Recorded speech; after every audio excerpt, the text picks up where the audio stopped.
বিভিন্ন বেআইনি বেটিং অ্যাপের বিজ্ঞাপন করার অভিযোগে 25 জন তারকার বিরুদ্ধে এফআইআর দায়ের করেছেন তেলেঙ্গানা পুলিশ।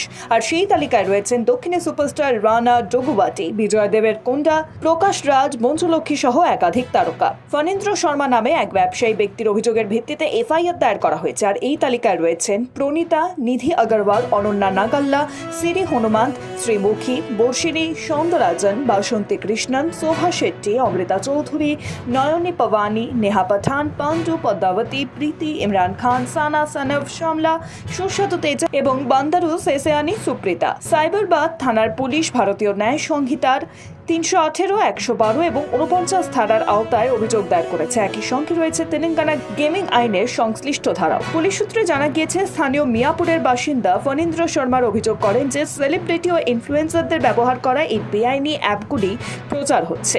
হাজার হাজার টাকা থেকে শুরু করে লক্ষ লক্ষ টাকার খেলা চলে এই বেআইনি প্ল্যাটফর্মে, যা পথে বসাতে পারে মধ্যবিত্ত ও নিম্নবিত্ত পরিবারগুলিকে।